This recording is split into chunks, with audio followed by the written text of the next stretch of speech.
Boa tarde a todos e a todas. É uma grande alegria realizar mais essa sessão do Encontro com a Literatura, uma parceria entre a Academia Mineira de Letras e o Ponteio Lar Shopping, essa casa que nos acolhe tão bem a cada edição. O nosso programa começou em novembro do ano passado com a presença do escritor Luiz Gifone. Depois vieram outros tantos, como Léo Cunha, Jacinto Lins Brandão, Anelisa Ribeiro, Marister Maciel, Cris Guerra ou Paz, a depender, né? Enfim, e hoje nós temos aí a presença entre nós de uma grande escritora, Laura Cohen Rabelo, já autora de excelentes livros. Nós vamos conversar com a Laura muito sobre a obra dela, sobre o percurso literário dela. Laura, é um prazer te receber aqui. Prazer, Rogério. Tudo que você me chama eu venho, você sabe, né? Olha, isso é ótimo porque eu pude contar com a Laura num livro que a Academia Mineira de Letras lançou durante a pandemia. 20 contos sobre a pandemia de 2020, editado pela Autêntica, e lá está um conto excelente da Laura Cohen Rabelo. Eu recomendo a todos, quem não tiver lido, leia, porque vale a pena. Ô, Laura, antes da gente começar a conversar, eu quero te dar de presente o novo número saindo do forno aqui da revista da Academia Mineira de Letras, o número 81. Eu vou mostrar aqui para todo mundo o número 81, que contém 2 dossiês. Um dossiê sobre literaturas africanas em língua portuguesa e um dossiê sobre poesia indígena, organizado pela nossa querida Marinês de Almeida e pelo acadêmico Ailton Krenak. E o dossiê de literaturas africanas foi organizado pela Maria Nazaré Fonseca, grande especialista no tema, e por mim. Tomara que você goste. Obrigada, Rogério. Eu amei. Nossa, tá lindíssimo. É a capa do Jorge dos Anjos, texto da orelha do Edmilson de Almeida Pereira, com a vantagem de que toda a coleção da revista já está disponível no site da Academia, gratuitamente, é claro. Então, os 81 números da revista já estão disponíveis lá, ok? Tomara que a Laura goste. Olha, a dinâmica aqui do Encontro da Literatura com a literatura é muito simples. Nós vamos conversar aqui uns 25, 30 minutos, depois a gente vai fazer o microfone circular para que todas as pessoas possam fazer perguntas para a Laura, enfim, colocar questões para ela. Tudo bem? É isso. E ali tem Caruncho e tem ainda, né, a livraria Canto do Livro, está ali a postos já, com os livros da Laura. Eu vou mostrar aqui o Caruncho, que é o mais recente romance da Laura, e tem o Ainda, que é uma beleza de livro, que também está ali disponível para quem quiser comprar. Então, antes de passar a palavra para ela, eu quero agradecer a todo o time do Ponteio Lar Shopping, ao Luiz Sternick, ao Danilo, todo o time da academia também, né? A Inês, ao Guto, a Marcela, a Flávia, e ao Marcelo, da livraria Canto do Livro. Né, Marcelo? Obrigado sempre. Laura, vamos lá. Eu queria começar do começo. Como é que esse bicho da escrita te picou? Antes, agradecer a presença de todo mundo, te agradecer de novo, Rogério. Um prazer estar aqui. Bom, como é que o bicho da escrita me picou? Eu acho que é uma pergunta que eu vou morrer pensando nela, assim. Porque, não sei, quem escreve às vezes entra em negociação, né? Tipo, eu não escolhi fazer isso, né? Eu tenho muito uma sensação de que eu não escolhi. Eu sei que é uma desculpa que a gente às vezes dá para escrever, né? Porque a gente diz sim para a escrita. Mas eu cresci numa casa com muito livro, com muitas idas à biblioteca, né? E eu acho que eu era uma criança muito imaginativa, assim. E eu tenho um pai que conta muita mentira, assim, muita mentira, muita mentira. E aí eu estava até pensando nisso outro dia, eu estava conversando sobre isso, do tanto que meu pai, assim, ele mistura muito ficção com realidade, né? Então, tem muita história que ele me contava, que misturava na realidade, eu sabia que era ficção, mas eu sabia que tinha um espaço de ficção na realidade e um espaço de realidade na ficção. E foi assim, eu acho, que o bicho da escrita me picou, né? Também eu acho que tem uma coisa da viagem, né? Que meus pais me levaram para viajar pelo mundo mesmo, assim. desde muito pequena, que eu acho que é um puta privilégio. Pode falar palavrão? Não, né? Pode falar o que você quiser. Ai, meu Deus, eu tava tomando banho e falei assim, não vou falar palavrão, não vou falar palavrão. Pode falar o que você quiser. Olha só, olha a permissão que você tá me dando. Pode falar o que você quiser. Aí você estava falando das viagens. Das viagens. E aí eu acho que acabei tendo contato com muita coisa diferente. Eu acho que de alguma forma eu queria registrar isso, né? E aí eu acabei começando a escrever. Eu acho que eu escrevi antes de ser alfabetizada ainda, sabe? Assim, eu tinha uma necessidade de criar mentira, de contar mentira, assim, antes de ser alfabetizada. E eu acho que eu comecei desenhando, né? Assim, eu acho que todo mundo que trabalha com arte não para em uma arte só. Eu acho que é um erro a gente parar numa arte só, a gente fica tendo uma vida muito pobre, muito chata. E eu acho que eu desenhava muito, eu fazia parte de um ateliê assim, infantil da Teresa Portes, que é uma super professora, assim, que eu tenho muita alegria de ter estudado com ela quando eu era criança. E eu acho que é isso, assim, sempre tive necessidade. Eu toda vez que eu fico muito mal-humorada, assim, eu falo assim, cara, tá precisando escrever, precisa escrever. Né? Precisa escrever. E essa escrita foi fazendo cada vez mais parte da sua experiência vital, né? Até desaguar no primeiro livro. Queria que você contasse um pouquinho essa história. Olha o trocadilho. Exatamente. Antes desse livro, eu escrevia assim diariamente na escola. Eu tinha uns cadernos com umas amigas assim que a gente escrevia juntas, né? Eu acho que foi até minha formação isso. E aí, eu acho que quando eu entrei na faculdade, eu li o William Faulkner. E eu falei assim, pai, eu posso escrever um livro com 4 narradores, né? Eu posso escrever um livro de formas diferentes, né? Eu acho que foi um pouco a entrada na faculdade de letras que me fez perceber para onde eu queria levar isso, né? E aí eu escrevi um conto, que é o primeiro capítulo do livro, e eu fiquei muito curiosa para saber o que ia dar desse conto, para onde ele iria, né? E aí, a partir dessa escrita, eu fui tentando desenvolver a história dos personagens. Foi um processo muito rápido, eu comecei a escrever em 2012. Aliás, eu comecei a escrever em 2011, depois de um concerto lá na Fundação de Educação Artística, que tocaram uma obra do Messiaen, que é o Quarteto para o Fim do Tempo. Se alguém aí não ouviu, ouçam, porque é absolutamente sensacional. É um negócio que faz a gente querer escrever. E a partir dessa escuta, eu comecei a escrever, né? Então, acho que tem uma relação muito grande entre escuta e escrita, né? Quando eu começo a escrever os romances. E aí foi isso.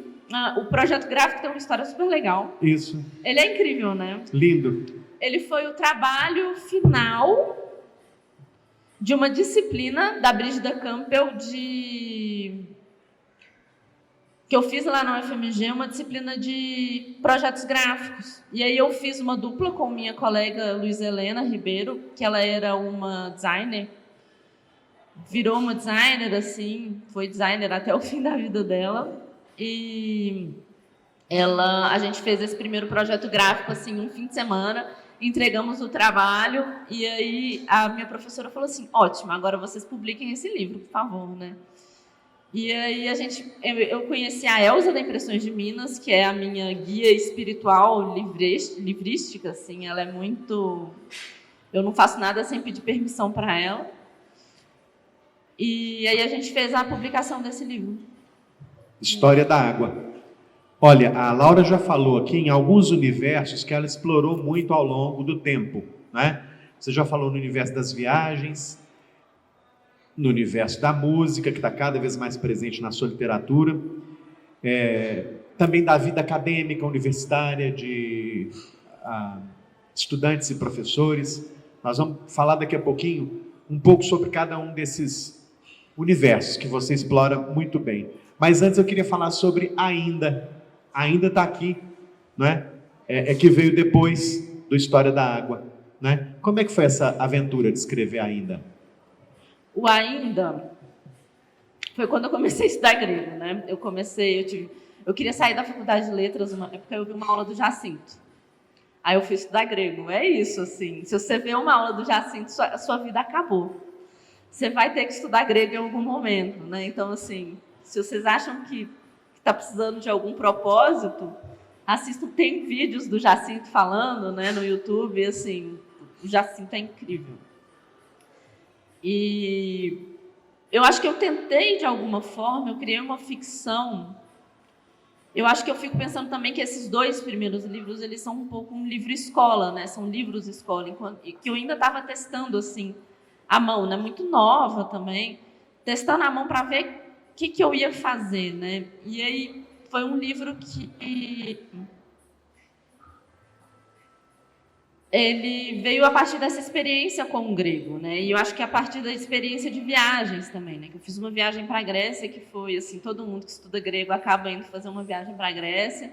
Tem gente que vai para a Grécia cavar buraco, procurar caquinhos. É sério, meus colegas foram. E foi um pouco sobre essa vertigem que a gente sente quando a gente estuda grego, né? Puxa, eu estou aqui estudando um negócio que tem no mínimo 2000 anos. Dá uma bagunçada na cabeça, né? Então, foi um pouco um relato dessa experiência, né? Através de personagens, né? Porque é através de personagens que eu fui falando disso.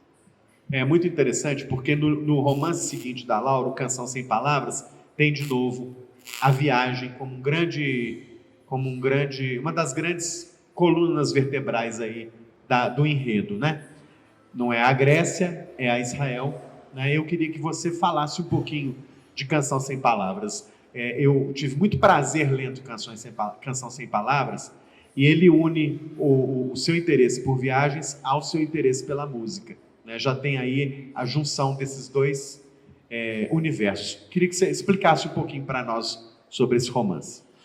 O Canção, ele tem uma anedota, assim, que é muito legal. No dia que eu fui para Israel, era aniversário de uma amiga minha que estava ficando na minha casa porque ela não fala com a mãe dela, né? Então sempre que ela vai para Belo Horizonte, ela vai para casa de alguém, mas ela não vai para casa da família. E nesse dia ela tinha recebido a notícia que ela não tinha passado no mestrado. Ela fez vários testes para orquestras e não passou. É uma amiga musicista, assim, que iniciou meu amor pelo violão. Foi ela, a Rubia de Moraes, assim, a ela que eu devo, assim, o meu amor pelo violão, porque ela é uma pessoa que escuta muito violão, me fez escutar muito violão. Me apresentou John Williams, Julian Bream, assim, os grandes violonistas, assim, que a gente ama. Fábio Zanon, ela que me apresentou, assim, ela ia me dando CD. E ela estava lá em casa, ela estava péssima, ela tinha terminado com o namorado. E eu olhei para ela e falei assim, cara, se eu tivesse assim, eu ia para Israel e não voltava mais. Porque, se eu não me engano, eu fui e ela ficou na minha casa, assim, com minha mãe lá, né, sofrendo. Essa minha amiga estava lá em casa e quando eu fui para Israel, eu fiquei pensando assim, como é que seria se eu fosse e não voltasse, né? Se eu estivesse, assim, eu estava bem, estava ótima, mas se eu fosse e não voltasse, o que seria, né? E eu meio que comecei a construir uma história. Eu também queria muito escrever um romance de formação, né? De uma personagem que é artista, né? E falar um pouco dessa negociação com a arte, né? Será que é isso mesmo que eu vou fazer? Porque a gente negocia muito com a arte, eu acho. Né? A gente se desafia muito num sentido de eu vou continuar fazendo isso ou não? Né? Eu posso fazer isso? Será que eu me dou permissão para fazer isso? Né? Então eu queria muito criar uma personagem que ela fosse um pouco identificada assim, com vou ou não vou. E aí eu fui para Israel, passei alguns dias lá, foi uma viagem muito incrível. Voltei e escrevi o livro. E eu escrevi o livro lá no ônibus, né? Assim, eu fazia horas de ônibus de um lugar para o outro.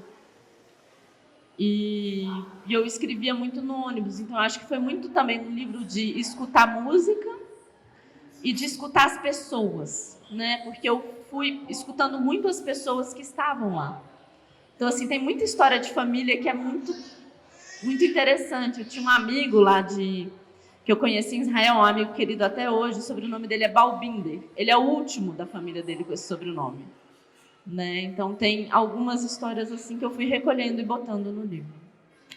Agora, De novo, o tema viagem, de novo o tema música, e aí você, nessa última resposta, já introduziu esse assunto que aparece fortemente em Caruncho, as negociações que o indivíduo faz com a arte. Aqui a protagonista do livro, né, a violoncelista, ela faz uma negociação permanente com a arte dela, né? E ela quer se dar o direito de desistir, né? Que é um pouco um tema que move muito a ação dessa personagem. E no final do livro, eu vou mostrar aqui para todo mundo, é muito legal, tem um QR Code aqui no final do livro, na última página, que é um tesouro, porque você aproxima do seu telefone desse QR Code e você ouve as músicas que são referidas no livro, né, que são mencionadas no livro. Então isso é de uma riqueza impressionante, promove ainda mais o casamento entre música e literatura. De novo, a música e o universo dos musicistas aparece aqui com muita força. Laura, fala um pouco para nós da sua relação com esse universo, porque em Caruncho os personagens principais são a violoncelista, o pianista, o maestro, né, sobretudo. E é impressionante como esse universo da música, e sobretudo da música de concerto, aparecem fortemente. Fala um pouquinho para nós da sua relação com esse universo da música, e sobretudo com o universo da música de concerto. Bom, nossa, é muita coisa. A coisa dos nomes, né? Eu devia ter anotado. A coisa dos nomes foi muito engraçado, porque eu me propus, a gente faz umas brincadeiras, né, quando a gente escreve, eu acho que principalmente... Não, tudo que a gente escreve, a gente faz umas brincadeiras, né? Tem um exercício de uma colega muito querida, a Flávia Pereira, que ela te sugere a escrever um texto sem adjetivos, né? E aí a minha ideia foi escrever um texto sem nomes. E tem uma historinha engraçada também por trás do como é que eu cheguei nesses sem nomes. Eu fui num concerto com um amigo que é regente, e ele... Toda hora alguém vinha, apertava a mão dele e falava assim, maestro, maestro. Eu olhei para ele assim, cara, o que é isso? Ele, aparentemente eu não tenho um nome, né? Então eu fiquei pensando muito nisso, assim, como é que às vezes... te chamarem por um cargo te despersonaliza completamente, né? E como é que você fica sem identidade, né? E eu acho que o que a violoncelista do livro, que é uma personagem que no Canção Sem Palavras eu fiquei muito assim, eu quis escrever sobre uma mulher que desiste, que quer desistir, mas não desiste, que negocia, mas não desiste. E se eu pôr uma pessoa que desistiu, né? E de alguma forma eu passei por uma desistência, né? Que eu desisti do grego, assim, de alguma forma, por motivos que não tem nada a ver com o grego, né? Mas teve um momento que eu pensei assim, cara, se eu quero escrever romance, eu não sei se eu vou conseguir continuar estudando, assim, academicamente, né? Se eu quero dar tanta vazão, assim, pro que eu quero escrever de ficção, eu não sei se academicamente dá para continuar trabalhando, né? É uma questão que eu ainda tenho, né? Será que eu consigo continuar escrevendo e fazendo uma pesquisa? Né? Não sei. Enfim, e aí foi através do mundo da música. Aí veio a Rúbia de novo, a gente fez outra viagem para o Espírito Santo, onde ela mora, e ela me deu umas coisas para ouvir. Me deu Mahler para ouvir, me deu Shostakovich para ouvir. Que são os principais concertos, né? É o concerto que eles tocam durante o livro. O livro ele é toda a preparação para esse concerto, né? Aí vocês veem quanto dura a preparação de um concerto, né? 300 páginas, né? O pessoal toca de 15 em 15 dias na Filarmônica de Minas, gente, vocês têm que respeitar, porque é muito trabalho. E aí eu fiquei investigando muito esse mundo da música. Eu assinei a Filarmônica, ouvi muita música, entrevistei muita gente, enchi o saco de muita gente. Tem músico que odeia conversar, aí você desiste um pouco deles, né? Mas usa isso um pouco. E músico que fala, assim, que você vê que ele está a fim de falar. Que ele está a fim de falar da experiência dele, né? Que ele está precisando partilhar com você a experiência dele, a vivência dele. Então foi muito um casamento, assim, entre a música e a literatura. Eu fiquei pensando assim, nossa, mas eu vou escrever sobre música de novo? Todos os livros são sobre música. Mas, cara, eu acho que a gente tem que fazer o que a gente gosta, né? E acaba sendo, de alguma forma, um jeito de devolver, assim, para a música algo que ela dá para a gente, né? Que sua mãe estava até lhe falando que é a arte mais elevada e espiritual de todas, né? E eu acho que tem uma coisa, assim, na música instrumental, não só a música de concerto, a música clássica, mas a música instrumental, que é como é que eu posso fazer uma arte que não tem palavra, né? Uma arte que está no tempo, mas não tem palavra, né? Porque a literatura também está no tempo, só que a gente precisa das palavras. E eu acho que foi um pouco isso. Caruncho foi reescrito muitas vezes, porque deu muito trabalho. Foi impossível criar a personagem da violoncelista, sério, me deu muito trabalho. O Maestro eu me diverti muito, porque, né, quem lê vai saber que é um personagem. Escrever um homem decadente, gente, eu aconselho todo mundo, assim, um dia escrever sobre a decadência de um homem branco, sabe? É maravilhoso, porque ele fica se esperneando, né? E eu me diverti muito. Enfim. Olha, eu vou pegar aqui o gancho do que a Laura acabou de falar. O livro começa assim, não é spoiler porque é o primeiro parágrafo. Mas pode dar spoiler. Primeiro parágrafo. O maestro tentou dormir, mas não conseguia avançar para além de uma modorra branca interrompida pelo chamado do corpo. De madrugada, em seu apartamento de homem divorciado, a bexiga chiava assim que conseguia se entregar ao sono por alguns minutos. Levantou-se repetidas vezes, tentando se aliviar sem sucesso. Ao retornar à cama, a urina indo e vindo dentro do corpo chegava a doer. Então se lembrava do hospital, do catéter, da bolsa se enchendo, da médica falando sobre todos os exames exaustivos que deveriam ser feitos sem tardar. Ele sempre adiava. Agora, por mais que se apertasse contra o colchão, por mais que contraísse e relaxasse músculos internos e secretos, nada funcionava. Esse é o primeiro parágrafo de Caruncho.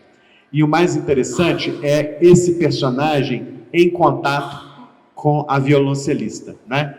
E aí também, em Caruncho, umas tantas vezes, a abordagem do tema do gênero, da mulher, da relação entre gêneros. Eu selecionei uma parte aqui que eu acho que vale a pena ler, para que você depois comente.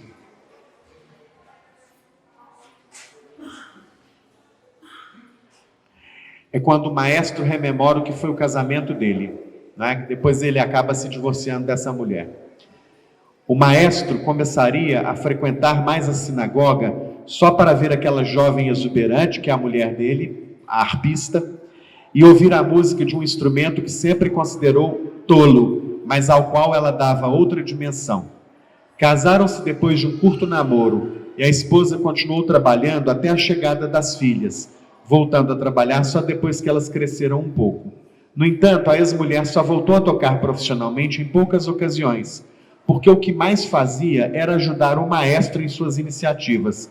Cuidava da compra de passagens, produção de evento, catering, fazia planilhas e escrevia projetos como ninguém.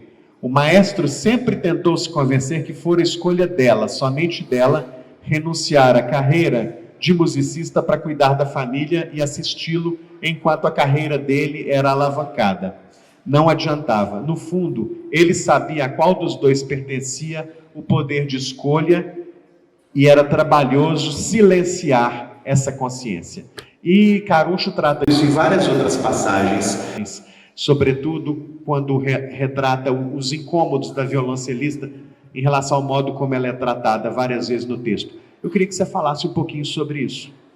A famosa ONG de macho, né? Quem ouve Não Inviabilize conhece a expressão ONG de macho. Que a mulher do maestro, ex-mulher do maestro, foi ela ciente, né? Assim, eu gosto muito dessa personagem, eu queria talvez retomar ela, assim, em algum momento. Mas a coisa do gênero não tem como não aparecer, né? Assim, foram coisas que eu escutei muito. Eu acho que o Caruncho, ele é um romance muito de escuta, né? E foram coisas assim, eu vivi muitas questões assim em ambientes acadêmicos, né? Assim, muito liderados por homens, né? Assim, e aí nos meus livros tem, obviamente, né? Eu sou uma mulher escrevendo, mas tem, obviamente, essa questão, né? Só que o divertido do Caruncho foi eu poder narrar um homem, né? Assim, eu poder narrar um homem em terceira pessoa, não em primeira pessoa, não deixar ele falar, deixar ele... eu acho que tem uma coisa meio assim... Pra gente aprender a rir da gente mesmo, né? Porque todo mundo tem um pouquinho desse maestro, assim. Todo mundo tem uma coisinha que a gente não quer ir no médico olhar, tem uma implicância, uma culpa que a gente finge que é orgulho, né? Mas a coisa do gênero teve muito a ver com isso, assim. Eu acho que a ficção, ela meio que vai aglutinando coisas, assim, da vida dentro dela, né? Vai juntando coisas. Então... eu acho que foi muito de uma escuta de mulheres, né? Eu fiquei escutando muito mulheres. Eu queria, quando eu fiz esse livro, eu queria pôr os personagens mais diferentes de mim o possível, assim, né? E eu acho que foi isso, assim, uma mulher que ela sofre muito descrédito, muito assédio, e aí ela enche o saco e fala assim, quero fazer outra coisa. E em nenhum momento do livro, não é spoiler, o maestro pergunta para ela, tá, mas o que você vai fazer agora? Né? Ele não ouve ela em nenhum momento, né? Então, assim... aí ela é uma personagem adorável também, porque ela acaba, de alguma forma, também tomando as dores de outro personagem, né? Que, enfim, eu não vou falar o que acontece, mas ela é uma auxiliadora, assim, de alguma forma. Olha, tem uma passagem muito legal aqui, muito expressiva do tema da violoncelista, que é o tema da desistência e da desistência feliz, né? Que é a seguinte: essa palavra, desistir, a violoncelista interrompeu. Eu gosto muito dela, mas vem com uma carga negativa, como se desistir fosse um fracasso. Às vezes, desistir é uma vitória. Decidir dizer, vou me aposentar, por mais que seja antiquado, é uma desistência feliz. Eu queria uma palavra sua sobre as desistências felizes. É uma ressignificação do que a gente entende por desistência, né? Geralmente, desistência é rendição, o lugar comum é este da desistência, né? Do fracasso. Pois é. É difícil falar disso, né? Porque eu não sei se existe desistência feliz. Eu acabei de desistir de um trabalho que eu tinha sido convidada. Eu não sei se eu posso dizer qual trabalho que é. Mas não, por causa deles, né? Mas era um trabalho assim com outros artistas, né? E o tema do trabalho ele me perturbou e eu não estava conseguindo fazer parte. Eu já até passei mal por causa disso, assim, levei para terapia. E aí eu falei assim, não vou mais fazer isso. E aí eu escrevi uma carta de desistência falando, quero desistir do projeto porque ele me perturbou profundamente. Não quero mais mexer nisso, né? Porque é um negócio que me deixou meio mal, assim, falar do que foi pedido. É um negócio bobo, mas... e aí eu vou mandar para assistente de curadoria, assim, para se ela quiser colocar a carta na parede, né? Mas eu acho que às vezes desistir é tão bom, assim, tão massa, né? Se abrir mão de um, sei lá, eu abri mão de um casamento e foi uma das melhores coisas que eu fiz na vida. Então, é muito bom. Eu acho que a gente pode desistir mais de algumas coisas, né? A gente pode desistir de algumas ideias. Mas eu não sei se existe desistência feliz, assim. Eu acho que ela está pintando muito... esse diálogo todo, ele é muito esquisito. Porque eu não concordo com ela em vários momentos. E ela fala umas coisas assim que eu acho meio absurdas, né? Mas é um embate entre os dois, né? Eu não sei se eu concordo, nenhum dos dois. Assim, os dois estão meio errados. Depois ela pede desculpa para ele por uma coisa que ela disse que eu achei pesada, assim. Eu acho que ela jogou baixo. Mas ele não pede. Nunca pedirá, né? Não. É muito bom. Olha, eu gostei, achei muito legal ver a Laura falando desse jeito dos personagens, né? Eles têm uma vida absolutamente autônoma em relação a você. Total. Tem, mas tem, cara. Você não controla, assim, porque quando você tenta controlar, nossa, você... Não. Como é que você escreve? Ó, primeiro eu escrevo à mão, eu fico anotando milhões de coisas, né? Eu fico escrevendo. Eu escrevo várias coisas ao mesmo tempo. Porque eu acho muito chato. Tem coisas muito pesadas, assim. Eu comecei a fazer uma pesquisa sobre desaparecidos no Brasil. E aí começou a pandemia, eu tive que parar. Aí agora eu estou tentando voltar, mas eu fico assim, não vou mexer com isso.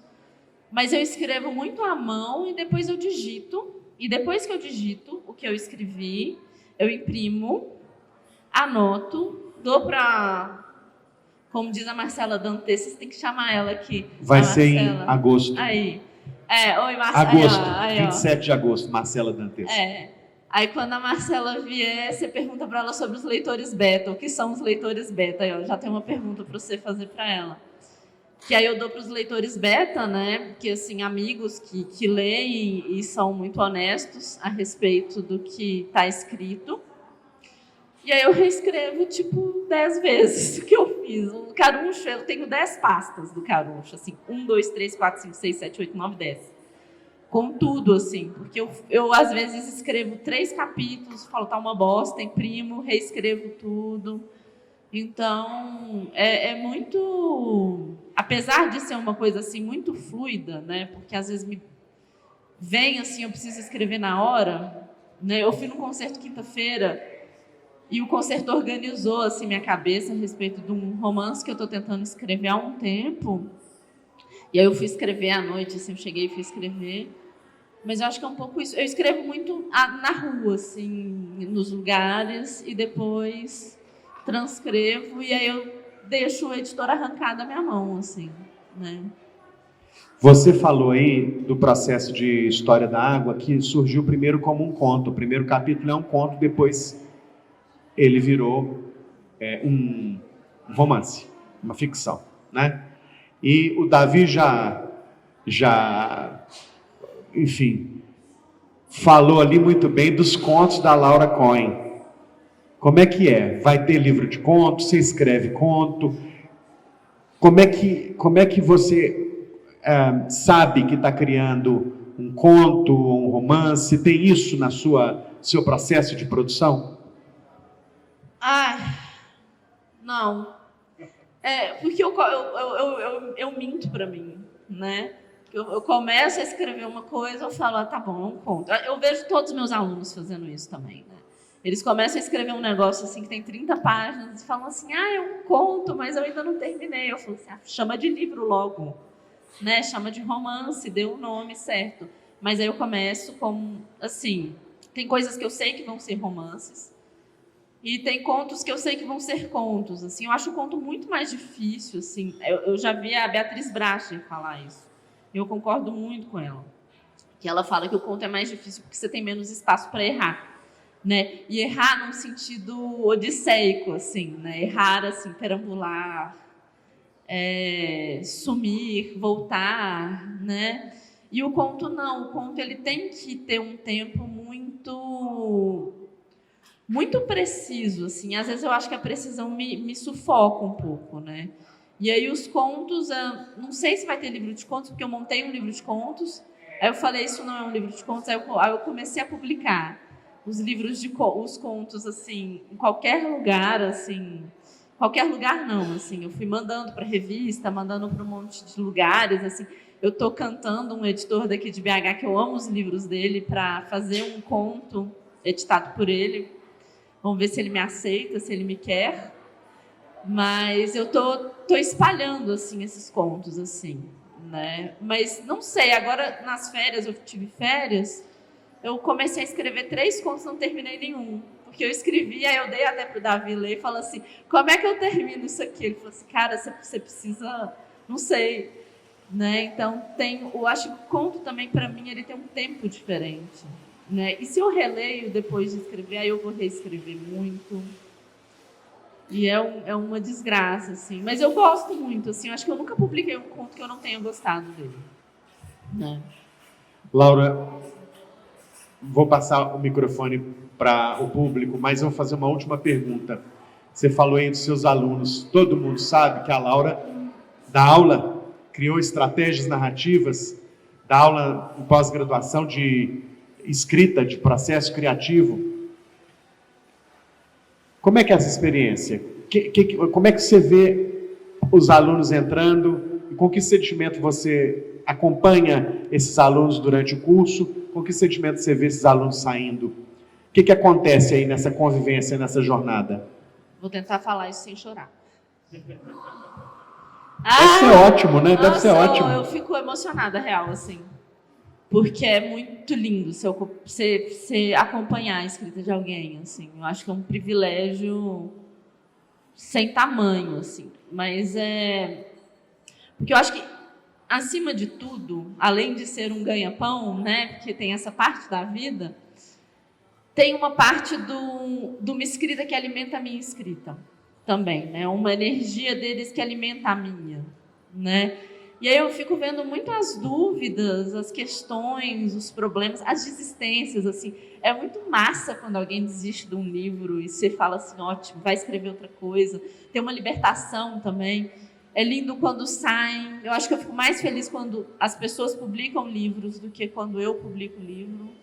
Eu acho que pelo menos eu posso beber cerveja em paz, assim, e ficar com a galera no dia. Mas eu tenho até um estante na minha casa que eu vou colocando assim tudo que meus alunos publicam, né? E é um trabalho que a pessoa ela tem que se sentir muito livre, né? E confiar muito em você. E é maravilhoso, porque cada história que você ouve, cada história de vida, cada história de texto. É muito bom quando você vê uma pessoa errando, aí de repente ela faz um texto assim que fica todo mundo, que incrível, né? Que legal. Ou quando tem uma campeã, outra que você tem que chamar aqui, que é a Elaine Moraes, que ela é minha colega lá na PUC, ela é maravilhosa. E quando ela levava os textos dela lá, todo dia tinha alguém que chorava, né? Mas é muito legal assim estar nessa cozinha da escrita, né? E acompanhar as pessoas, né? E eu acho que deve ser muito como uma parteira se sente, né? De ver as coisas nascendo.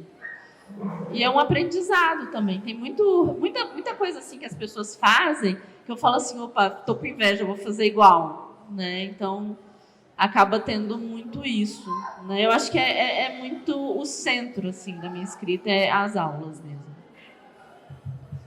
Muito obrigado por essa primeira parte da nossa conversa. Eu queria pedir a todos palmas para Laura Cohen. Obrigada. Um prazer imenso. Agora nós vamos fazer o microfone circular. Já está ali pronto. Quem quiser fazer uma primeira pergunta para a Laura, sinta-se à vontade. Alguém? Aqui, Davi. Tá funcionando? Tá vindo bem a pergunta? Aí, ó. Funciona? Funciona. Vai para olhar para a câmera? Como quiser, fique à vontade, Davi. Eu vou aproveitar a chance aqui para fazer uma pergunta sobre cozinhar ideias. Cozinhar ideias. Você fala... Você mostrou um texto há pouco tempo e tinha uma anotação lá. Colocar em primeira pessoa. Né? É um texto seu mesmo, não de alunos. Né? E você também mostrou esses dias a palestra de um desenhista, em que ele é um desenhista, escritor e ator, né? Que ele fala que ele tem uma ideia, ele joga num cantinho da cabeça e aquela ideia fica lá cozinhando até ela voltar para o primeiro plano e parecer que não foi ele que teve essa ideia, né? E aí você fala que você gosta muito do processo de reescrita.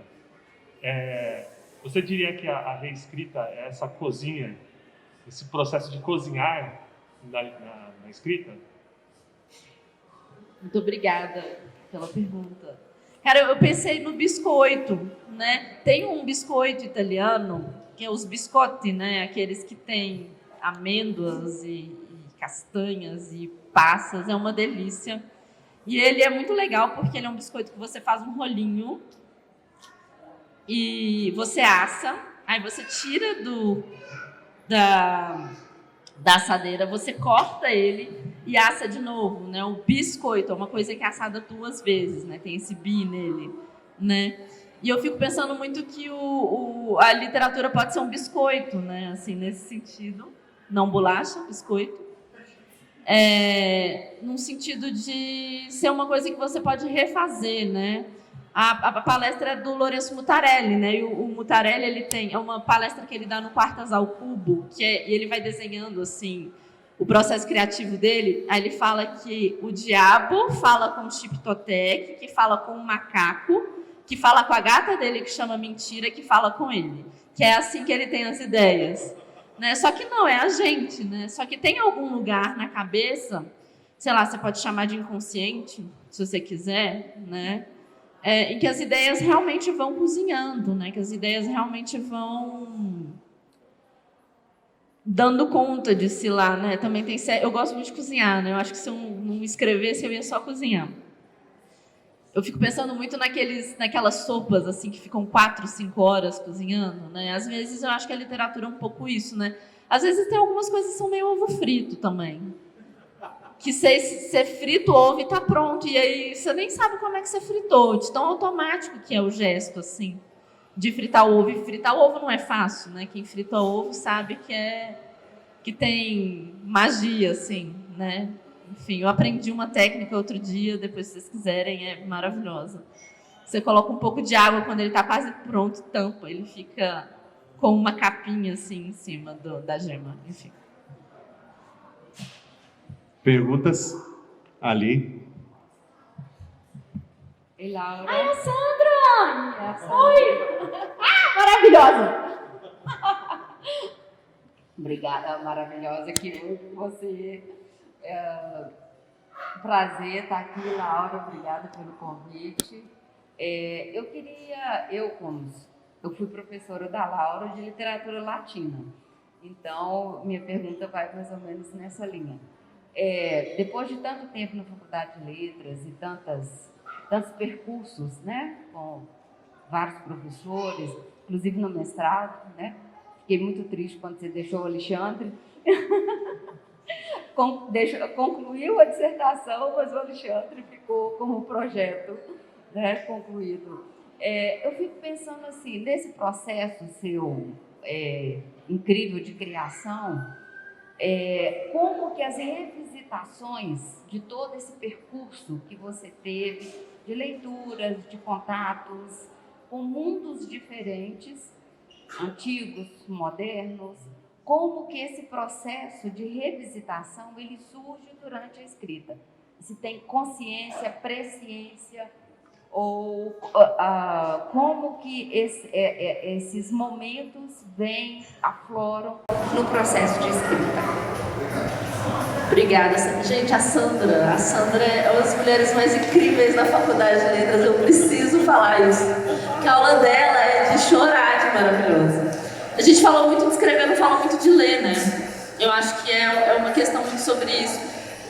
E assim, a gente tem que ler mais que escreve, né? E eu acho que toda essa... Aliás, ainda é um romance grego antigo, né? Ele é um romance sobre 2 personagens que se apaixonam e que no momento em que eles se apaixonam, eles se perdem de si e descobrem que estão muito apaixonados e ficam tentando voltar, né? E é um negócio super enrolado, assim, aquele amor meio... Ai, meu Deus, será que ela gosta de mim? Será que ele gosta de mim? Né? E que passa muito por essa questão do conhecimento mesmo, da leitura, de como é que a gente lida com ruína, né? Porque eu sempre fui muito obcecada por ruína. Acho que ruína é um negócio que a gente tem que ficar voltando o tempo inteiro.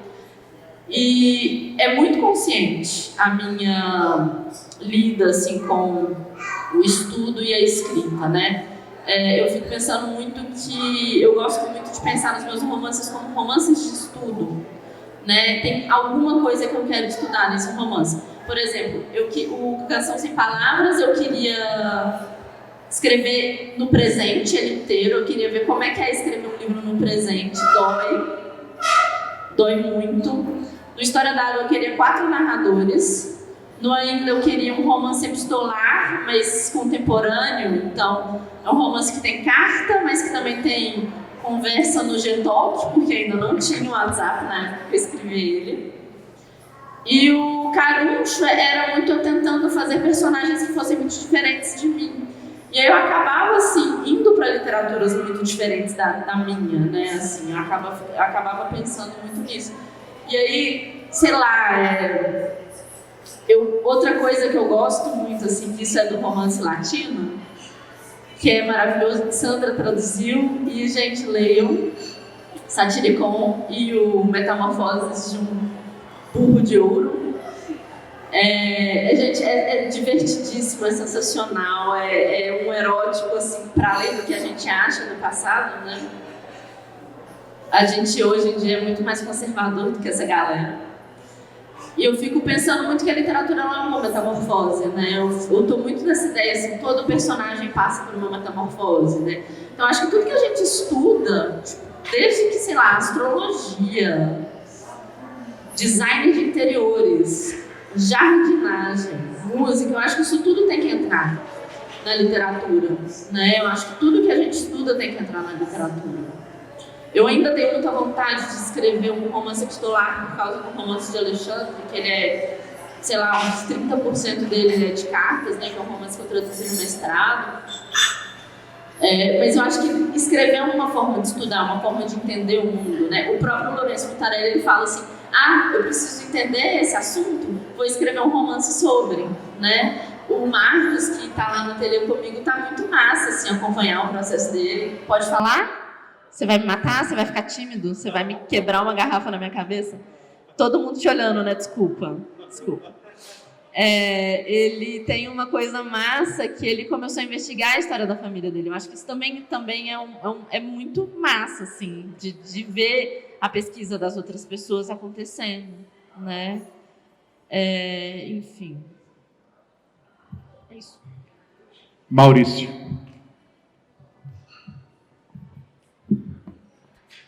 E aí? Qual é? E aí? Eu queria explorar um pouquinho mais esse mesmo tema que a Sandra fez agora, porque me parece que seria um terceiro componente na escrita da Laura que eu acho que é muito interessante, muito presente no trabalho dela, além da ideia da viagem, né, que na minha percepção, assim, do que eu conheço, que eu já li da Laura nos trabalhos que a gente desenvolveu juntos, eu acho que essa dimensão da viagem aponta para o outro, né? A grande experiência da alteridade, né? Do encontro e do desencontro com o outro. Acho que o Rogério falou sobre isso de uma forma muito interessante. E o segundo seria o universo da música, talvez aí também escrito nessa ideia da alteridade, mas acho que tem esse terceiro eixo que é o do conhecimento, né? E que acho que está presente na sua pesquisa. Eu queria que você falasse um pouquinho mais sobre o processo de pesquisa, né? E nesse sentido, isso aí eu não vou dar spoiler, mas é porque eu acho uma metáfora fantástica, genial, que a Laura trabalha no livro No Ainda. Né? Tem uma metáfora ali que está ligada ao conhecimento, ou seja, algo que você absorve, que está ali no seu corpo, aquilo começa a te incomodar e do ponto de vista da criação artística, aquilo em algum momento vai sair. É uma metáfora que atravessa o livro inteiro, que eu acho absolutamente notável, sobretudo, ou ainda considerando uma autora tão jovem quanto era a Laura quando escreveu esse livro. Então, assim, eu queria que você falasse um pouquinho mais do seu processo de pesquisa, como é que isso funciona, enfim, como é que você trabalha isso? Eu acho que é basicamente incomodar as pessoas, assim, os processos de pesquisa, né? Durante a pandemia, eu estava muito entediada, assim, e aí eu decidi que eu ia escrever o que eu estava afim de escrever, né? E aí eu acho que foi quando eu afinei um pouco essa metodologia, porque eu acho que passa por 2 lugares, assim, do conhecimento. Primeiro que é ler livros, né? Assim, ler livros o tempo todo sobre diversas coisas, assim, ler ficção feita sobre essas coisas, né? O curso, inclusive, do Assis Brasil que a gente fez na academia foi massa porque ele indicou um monte de livro que fala de literatura e música. Toda semana era um diferente de um mundo que eu não conhecia, né? Que existe. É raro, mas existe, assim. Eu acho que é um casamento que precisa ser consumado, assim. Mas ele passa por essa instância da leitura, né? De eu ler bastante, procurar bastante Google. Você, Maurício, faz muita pesquisa, né? Acho que você me ensinou a procurar em jornal, na real, né? Agora eu estou mais craque em procurar em jornal. Às vezes é muito frustrante. Você não acha as coisas, você não acha foto que você quer ver, né? E eu acho que a outra coisa é uma escuta, né? Que para um livro novo eu estou tentando fazer um livro sobre voz. Voz na música é um negócio que me chama muita atenção, porque eu acho perturbador. Só que parece que é a coisa principal, assim, a música que a gente conhece como música clássica, ela começou com voz, né? Começou com pessoas cantando. E aí eu percebi que na voz das pessoas que falavam comigo também tinha um sotaque ali que eu queria pegar. Cada pessoa tinha coisas que ela falava que eu queria pegar, né? Então parece que você vai criando uma espécie de, sei lá, você dá uma de Frankenstein, você vai pegando coisinhas das pessoas. Então, o que eu tenho feito muito de pesquisa, assim, além de ler e ir em lugares assim que tem a ver com a pesquisa, né? Estar nos lugares, né? Porque você está num lugar, eu quero escrever um livro sobre o Shopping Ponteio, que aconteça todo aqui dentro de um shopping. Imagina um romance que acontece dentro de um shopping, eu acho que ia ser massa, assim. Você tem que estar no lugar, assim, você tem que cheirar, perceber o lugar, estudar o lugar, né? E eu acho que a outra grande coisa é escutar pessoas, né? E aí na pandemia foi maravilhoso, porque o Zoom foi banalizado e eu estou entrevistando muitas pessoas, assim. Entrevistei muitas pessoas para o Caruncho, mas eu acho que agora está mais refinada a pesquisa, né? Então eu sei um pouco para onde ir, com quem eu devo falar, com quem eu não devo falar, né? Porque tem gente que prefere morrer a conversar com alguém que escreve, porque fica com medo, né? Tipo, não vai escrever. Minha mãe é engraçado, né? Ela me conta umas histórias, ela fala assim, não deixa isso vazar, não. Eu vou lá e escrevo, né? Nossa, tem uma que ela vai me matar tanto, assim, se ela descobrir. Mas é um pouco ouvir as pessoas e tentar, talvez, pegar até a linguagem delas, né? E ver o que elas têm para me dizer, né? Eu acho que tem muito da sabedoria da fala, né? Das pessoas, assim, o que a gente escuta numa sala de aula ou de um especialista, eu acho que tem muito a ver com isso, esse processo de pesquisa. A pesquisa tem um problema, ela é maravilhosa, mas ela tem um problema, você tem que parar, né? Você tem que parar em algum momento e escrever, porque senão, e confiar no que você está fazendo, né? Mas você tem que parar. Eu acho que isso até em textos acadêmicos, né? Assim, para escrever um texto acadêmico, você tem que falar para a pessoa, para de ler, para de procurar, senão você nunca vai terminar, né? E tem isso, assim, tem que ter um parar e um confiar. Aí, o que eu tenho feito, assim, para ver se a pesquisa está certa, é que eu alugo os músicos, assim, eu realmente pago para eles, eu pago mesmo, eu pago uma revisão, assim, o preço de uma revisão, para eles lerem o livro e falar se tem alguma coisa errada, se eu falei merda, eu sempre falo uma merda ou duas. Tem um erro no Canção Sem Palavras, eu não sei qual é, um amigo meu achou depois de publicado, eu pedi para ele não me contar, porque senão eu nunca mais vou dormir. Enfim, é isso. Mais perguntas?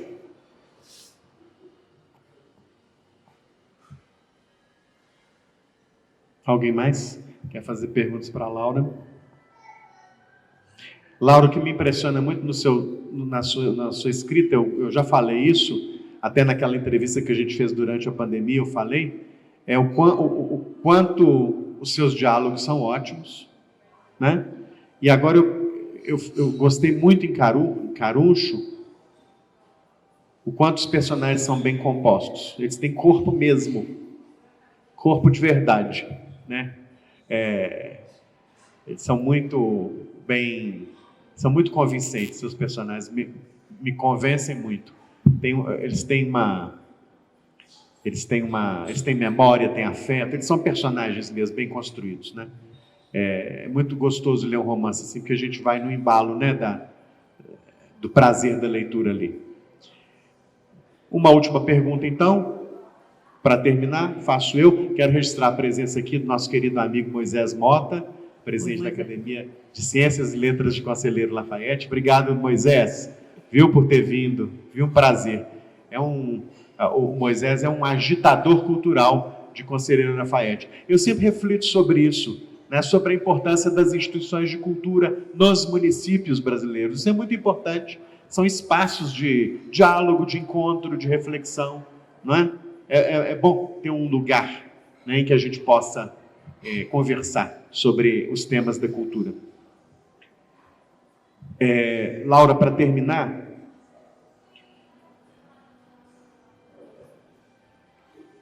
quem que você está lendo, o que você gosta de ler, o que você sugere? A Laura leitora.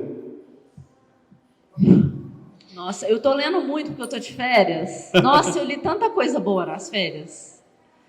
Eu terminei de ler um livro da Teolinda Gerson, que chama A Volta de Julia Mann a Paraty, que é a mãe do Thomas Mann, que é brasileira. Cara, Maurício, você tem que ler esse livro, ele é lindo, porque é o Freud pensando sobre o Thomas Mann no primeiro capítulo, o segundo capítulo é o Thomas Mann pensando sobre o Freud, então assim, é uma bagunça, né? E é ótimo que são duas pessoas se desejando mutuamente, nunca chegando a conversar direito. E no fim é um discurso sobre a Julia Mann, assim, sobre a morte dela, né? E é lindo, assim, é espetacular. Eu li Ricardo e Vânia, do Chico Felitti, que é um livro muito legal porque ele mostra a pesquisa que ele faz enquanto ele escreve. Então, assim, parece que o Chico Felitti tem só essa linguagem. Eu morro de inveja disso, dele assumir uma linguagem e ficar nela. Comecei a ler Só Garotos, da Patti Smith, que eu estou amando. O que mais? Estou lendo Máquina de Costurar Concreto, da Amanda Ribeiro, que é uma poeta muito amiga minha, que foi até engraçado, que minha mãe ela passou por uma internação agora, assim, por uma besteira, mas está ótima. E a gente ficou lendo, assim, lá no hospital, o livro juntas. E o que mais que eu estou lendo? Acho que é isso. É isso, né? É porque eu não gosto de ler um livro só. Eu fico assim, eu acho chato. Enfim. Muito obrigado, sempre. Obrigada a você, Rogério. Muito bem, muito obrigado a vocês também que participaram desse nosso encontro com a literatura. Até a próxima.